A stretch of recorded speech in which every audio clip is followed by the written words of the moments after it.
नवरात्रि की हर दिन की पूरी जानकारी पाने के लिए वीडियो को अंत तक जरूर देखें।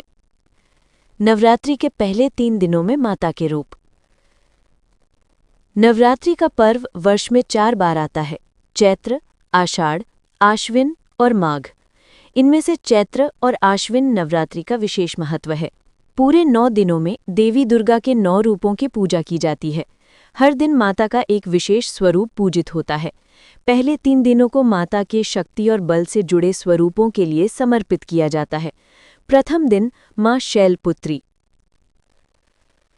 स्वरूप और कथा।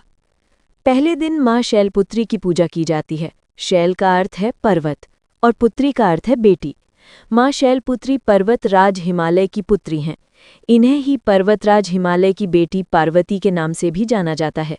मां शैलपुत्री पिछले जन्म में सती थी, जिन्होंने अपने पिता दक्ष के यज्ञ में अपने पति भगवान शिव का अपमान सहन न कर प्राण त्याग दिए थे। अगले जन्म में वे पर्वतराज हिमालय के घर जन्मी और शैलपुत्री कहलाईं। स्वरूप। माता शैलपुत्री के एक हाथ में त्रिशूल और दूसरे हाथ में कमल होता है। वे सफ़ेद वृषभ यानी बैल पर सवार रहती हैं। इनके मस्तक पर अर्धचंद्र है और मुख अत्यंत तेजस्वी है। महत्व। पहले दिन की पूजा से साधक को आध्यात्मिक शक्ति और मनोबल प्राप्त होता है। ये दिन भक्ति की नींव रखने वाला माना जाता है। मां शैलपुत्री की आराधना करने से साधक का मन स्थिर होता है और कठिनाइयों का सामना करने की क्षमता मिलती है। दूसरा दिन मां ब्रह्मचारिणी। स्वरूप और कथा। नवरात्रि के दूसरे दिन मां ब्रह्मचारिणी की पूजा होती है। ब्रह्मचारिणी शब्द का अर्थ है ब्रह्म यानी तप, ज्ञान का आचरण करने वाली। ये स्वरूप तपस्विनी देवी का है। जब मां पार्वती ने भगवान शिव को पति रूप में पाने के लिए कठिन तप किया, तब वे ब्रह्मचारिणी कहलाईं। स्वरूप। मां ब्रह्मचारिणी के दाएं हाथ में जपमाला और बाएं हाथ में कमंडल है। वे सादा सफ़ेद वस्त्र धारण करती हैं और अत्यंत तेजस्वी, शांत और गंभीर दिखाई देती हैं। महत्व।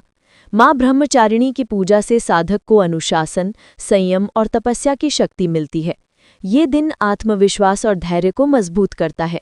मां की कृपा से भक्त को कठिन परिस्थितियों में भी हिम्मत और स्थिरता प्राप्त होती है। तीसरा दिन मां चंद्रघंटा। स्वरूप और कथा। नवरात्रि के तीसरे दिन मां चंद्रघंटा की पूजा होती है। विवाह के समय जब माता पार्वती ने भगवान शिव को पति रूप में स्वीकार किया, तब उनके मस्तक पर अर्धचंद्र सजाया गया।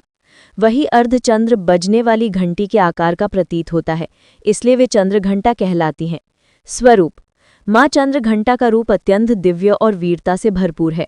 इनके 10 हाथ हैं, जिनमें अस्त्र शस्त्र और कमल पुष्प सुशोभित रहते हैं। इनके माथे पर अर्धचंद्र है और गले में घंटनाद की ध्वनि प्रतिध्वनित होती रहती है। वे शेर पर सवार रहती हैं, जो वीरता और साहस का प्रतीक है। महत्व।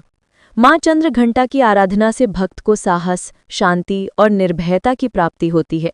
इनकी पूजा से नकारात्मक ऊर्जा और भूत प्रेत बाधाओं का नाश होता है। तीसरे दिन माता साधक के भीतर के डर को समाप्त करती हैं और उसे आंतरिक शक्ति देती हैं। पहले 3 दिनों का समग्र महत्व। नवरात्रि के पहले 3 दिन साधक को देवी की शक्ति और सामर्थ्य से जोड़ते हैं। पहला दिन शैलपुत्री, भक्ति की नींव, स्थिरता और संकल्प। दूसरा दिन ब्रह्मचारिणी, तप, संयम और आत्मनियंत्रण।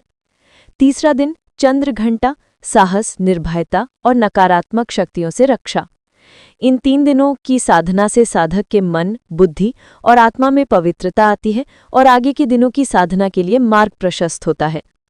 नवरात्रि का पर्व केवल देवी के पूजन का अवसर नहीं है, बल्कि ये आध्यात्मिक साधना, आत्मशुद्धि और शक्ति संचय का अवसर है।